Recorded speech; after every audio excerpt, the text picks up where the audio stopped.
what if I told you it's actually way more logical than English? So we've helped over 30,000 people learn Chinese using our platform, and one of the most common things new members tell us is how surprised they are by how much sense the language makes once they see how the words are built. So by the end of this video, you'll understand the secret behind unlocking the logic of Chinese words. And once you do, your journey to fluency becomes dramatically faster, way easier, and honestly, a lot more fun. So before I show you how logical Chinese words are, I just want to explain why they're so logical, because once you understand the reason, every example I show you is going to hit a little bit differently.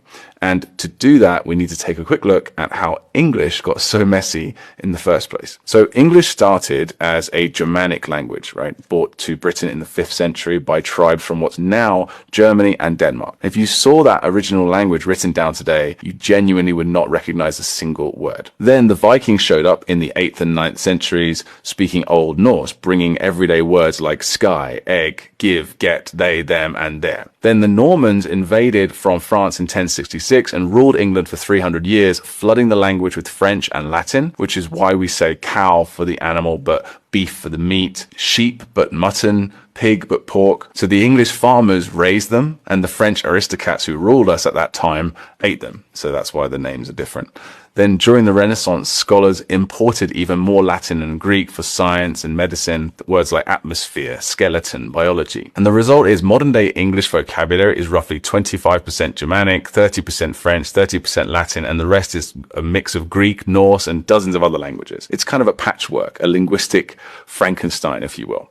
And that is why so many English words make no sense on the surface. Butterfly, for example. What does butter have to do with flying? No one knows. Pineapple, not a pine, not an apple. Hamburger, nothing to do with ham. It's named after the city of Hamburg. The roots are buried under layers and layers of borrowed vocabulary from completely unrelated languages. Now, does English have some logical compound words? Yes. Playground, sunflower, bedroom, football. These make perfect sense, but they are the exception, unfortunately, as opposed to the rule. Mandarin Chinese could not be more different from all this. The written language traces back to at least 3,500 years ago, oracle bone inscriptions from the Shang dynasty around 1250 BC. The spoken language is almost certainly much older, possibly 5,000 years or more. Now, Chinese has absolutely changed over that time. Old Chinese sounded nothing like modern Mandarin. It probably didn't have tones, and most words were a single syllable. But over the centuries, the sound system simplified, tones developed, and with only about 400 distinct syllables in modern Mandarin, around 1200 including the tones,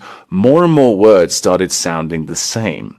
And that's where compound words came in. So the language naturally started combining characters into 2-syllable words, and each character brought its own meaning, creating words that were easier to tell apart and more specific. So the vast majority of modern Mandarin vocabulary, almost all of it in fact, are these compound words. And because each character still carries its original meaning, the logic is built right in. You can literally see the meaning of most Chinese words if you know the characters. Unlike English, Chinese wasn't invaded and overhauled by a series of unrelated languages. The characters evolved in how they look, from oracle bones to bronze script to modern simplified characters, but the writing system has been shockingly consistent for over 3,000 years. Each character still represents a meaningful unit, and when you combine them, you get words that make sense. Now, Chinese does have some outside influence. Buddhism, for example, brought Sanskrit-derived vocabulary over 1,000 years ago,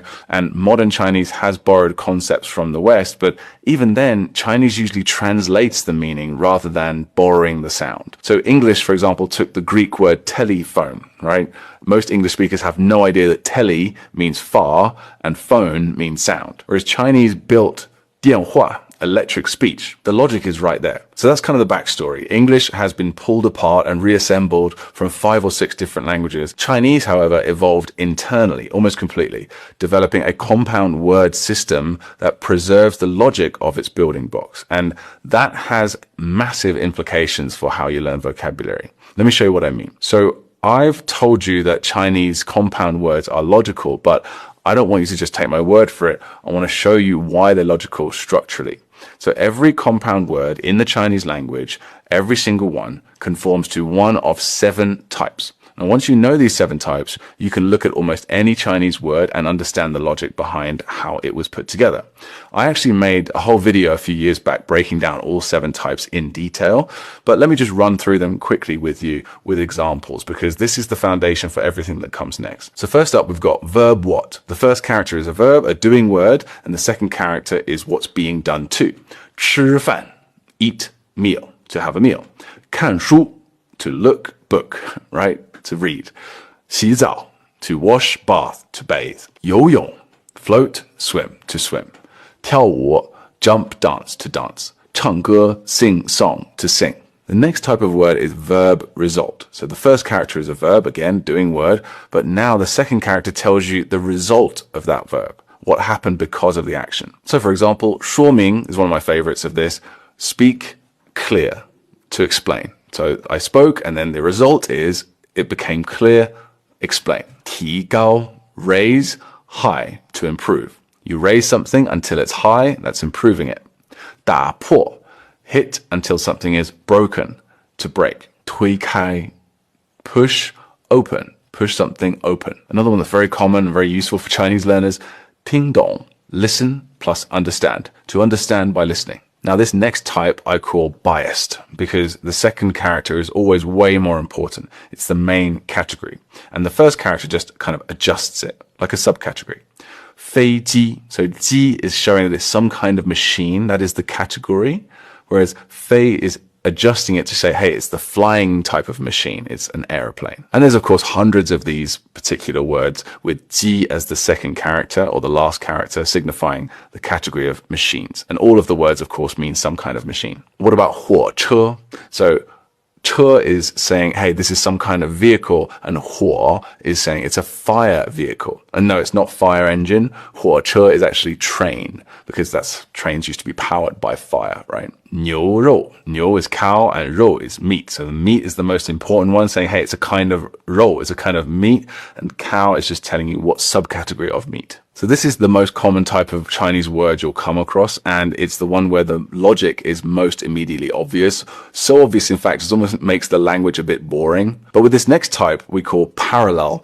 Both characters carry equal weight, so neither one dominates, and there are a few different ways this shows up. Sometimes both characters mean the same thing or something very, very similar. So 朋友, for example, both characters mean friend, and the final meaning is friend. With 帮助, both characters mean help, and the final word means help. 道路, road means road. 学习, study and practice. Those are kind of not exactly the same, but very, very similar. That is the final meaning of to learn. Now you might be wondering, why use 2 characters then if they both mean the same thing anyway? Well, remember the homophone problem I mentioned earlier? 2 syllables are easier to tell apart than 1. And so it removes that ambiguity. Other times the 2 characters are opposites, and together they create a broader concept that kind of encompasses both sides. So for example, 大小 means size, and it's composed of big and small. So that's size. 左右 is left, right, and it means roughly or approximately. 多少, many and few, means how much or how many. This is one of my favorites. 开关 is open, close, literally, and it means a switch. 买卖, buy and sell is business or trade.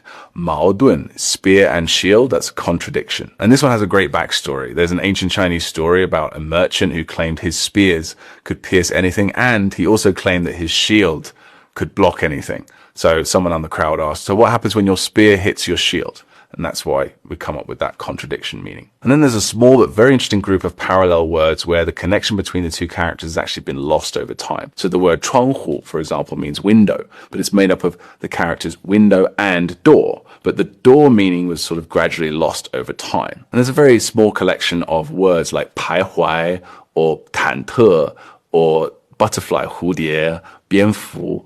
These are words that the characters are literally only used in this specific conversation to make this one unique word. These are the exceptions, the small percentage of compound words where the logic just isn't transparent anymore, but they're such a tiny minority. The next type of word is duplicate words. They are simply the same character repeated twice. This shows up when talking about family members, expressing affection, casualness, or the meaning of every or all. For example, 妈妈, 爸爸, 看看, to have a look. It's more like casualness. Or 试试, to casually try something out. 天天 means every day, so it's literally day, and 人人 means person, meaning everybody. Next, we have the affixed words. These are compound words that use prefixes, infixes, or suffixes. There are only about 7 common prefixes in the entire language, but they're super common. So things like 老, old, in 老师, 老婆, 老外, and suffixes like 家, meaning expert, which gives you words like 艺术家, 科学家, or 作家. And finally, my personal favorite type of word. These are tiny sentences compressed into a single word. So the first character is the subject, the second is what happens to it or what it's like. So 地震 is a great example of this. Ground plus shake. So that's like a sentence. The ground shakes. The ground shook. 民主, citizens rule. That means democracy. 年轻, years are light. So it's describing the years as light. That means young. 口臭, mouth, stink, bad breath. 头疼, head, ache. Headache. So those are the 7 types, and the reason I've walked through them is that every compound word example I'm about to show you fits into one of these categories. The vocabulary isn't randomly thrown together. There is a consistent structural system behind it, and once you see the system, the words practically teach themselves. Now you know the structures, let me take you on a tour through some of the most satisfying categories of Chinese words and pay attention to how consistently this logic holds up across completely different parts of the language. So let's start with technology. Think about how many English technology words are borrowed from Greek and Latin, and most people can't decode them, right? Television. Again, tele is Greek for far, visio is Latin for seeing, but how many English speakers actually know that? Right? Not many. In Chinese, the logic is right on the surface for everyone to see. So 电视, electric vision, that's television. 电话, electric speech, telephone. 电脑, electric brain, computer. 电影, electric shadow, movie. 电池, electric pool, as in a pool of liquid, that's battery. 电梯, electric ladder, elevator. Once you know the character 电, which means electric, you've just unlocked an entire category of modern vocabulary. Every one of these words builds on the same building block. Next up, transport. 火车 is fire vehicle. We already talked about that one earlier, meaning train. 汽车 is steam or gas vehicle. That means car. 自行车, self-moving vehicle. Any guesses?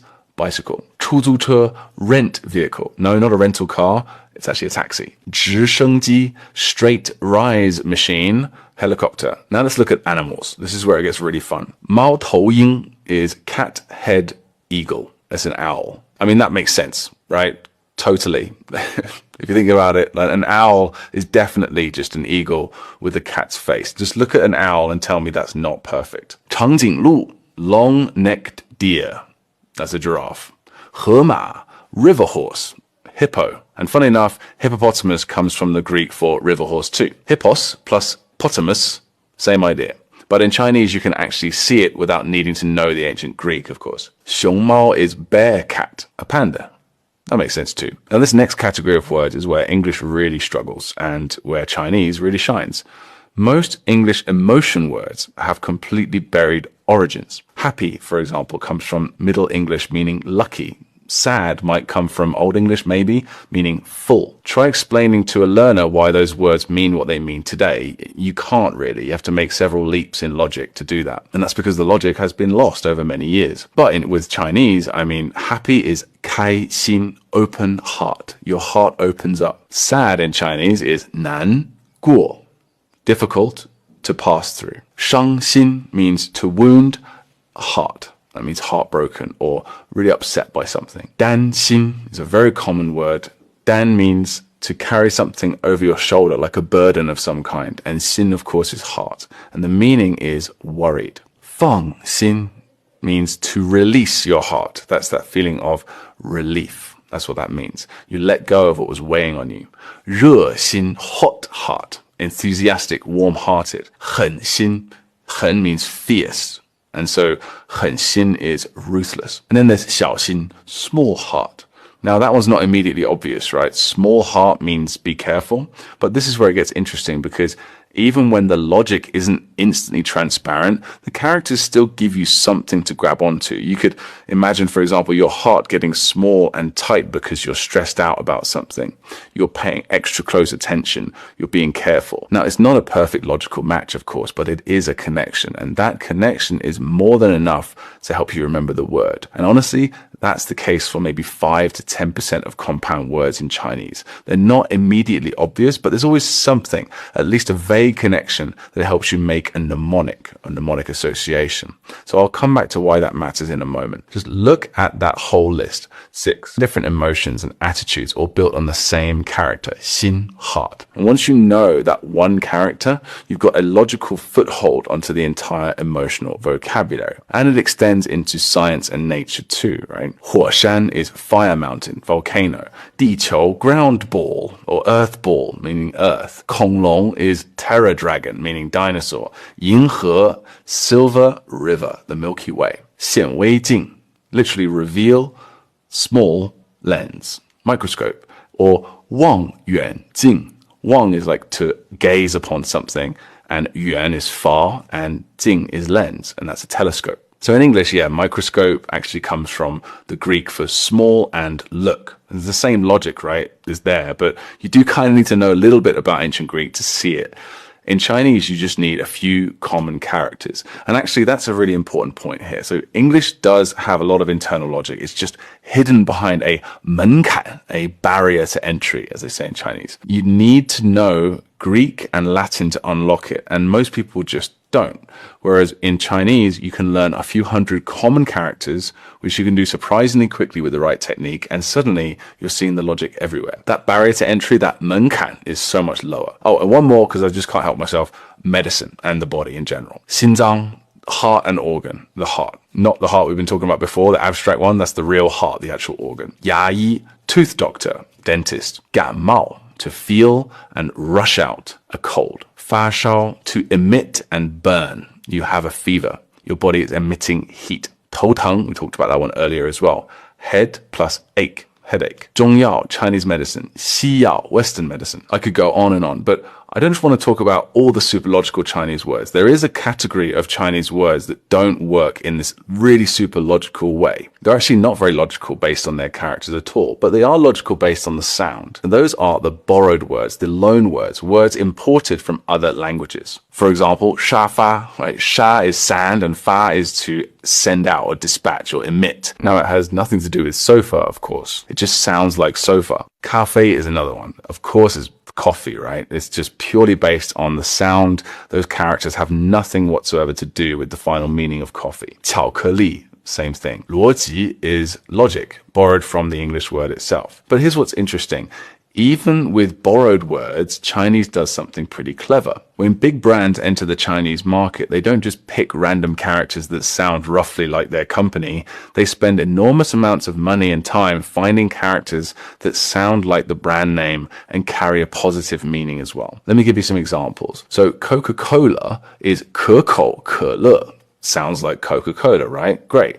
But the characters actually mean delicious happiness. BMW is 宝马, precious horse. Perfect for a luxury car brand. Horses are a symbol of luck and prosperity in Chinese culture as well. Nike is 耐克. It sounds like Nike, of course, but the characters mean literally enduring and persevering. For a sportswear brand, again, very smart choice. Mercedes-Benz is 奔驰, which means to gallop. Colgate is 高露洁, revealing superior cleanliness. For a toothpaste brand, you can't really do much better than that, right? Reebok is 锐步, quick steps. Tide detergent is 太渍, means to get rid of dirt or stains. So even the borrowed words in Chinese end up more logical than their English originals because the characters carry meaning whether you want them to or not, right? Right, so everything I've shown you so far has been about how interesting and logical Chinese words are, and they are. But the most important part is what this means for you practically, because this isn't just a fun fact, right? It changes the entire way you build vocabulary. When you know the characters, you don't have to memorize every word from scratch. You can figure them out. If you know that 电 means electric and you encounter a new word starting with dian, then you've already got a massive clue. If you know xin means heart, every new word with xin gives you an instant foothold on it. Think about the compound word types I just showed you earlier. If you see a verb followed by a result, you can work out the meaning just by asking what's the action and what's the outcome. And the more characters you learn, the more this compounds. So someone who knows 500 common characters doesn't just know 500 characters. They can deduce the meaning of thousands of compound words built from those same characters. It's not a one-for-one growth. It kind of snowballs exponentially. So when you're learning vocabulary, you need hooks, right? Things to grab onto that help words stick. In Chinese, the characters are that hook. So take 难过, for example, sad. If I just told you that, hey, the word for sad is 难过, with nothing else, you'd have to invent some creative way to connect that sound to sad. It's doable, but it's a lot of work for every single word. But if you know the characters, 难, difficult, and 过, to pass through, the mnemonic, the connections practically build themselves. So if you ever learned a European language, Spanish, French, Italian, you know what cognates are. These are words that look or sound very, very similar across all of these related languages because they all share a root, right, of Latin. An English speaker learning Italian sees possibile and immediately thinks, oh, possible. Informazione, information. These cognates give you a massive head start, right? Because you can recognize literally hundreds, maybe even thousands of words without ever studying them. Chinese does not have cognates with English. Zero, as far as I know. The languages are completely unrelated, and that's one of the things that makes Chinese feel so intimidating at first and genuinely take a bit longer to learn than the other more related languages. It's like every word seems brand new. But once you learn the characters, you create your own cognates, as it were. Each character becomes a root that unlocks dozens of compound words. The character 学, to study or learn, shows up in 学校, 学生, 学习, 大学, 科学, 数学. So once you know 学, all those words have a built-in cognate, if you like. You're not starting from zero anymore. And this is honestly the single most important reason to learn Chinese characters. Not just because you need them for reading, although you do. Not just because they're interesting, although they are. But because they turn what looks like an impossible vocabulary mountain into a system that gets easier and easier the more you learn. So each character is an investment and the returns compound. And the fastest way to start making those investments is to learn the character.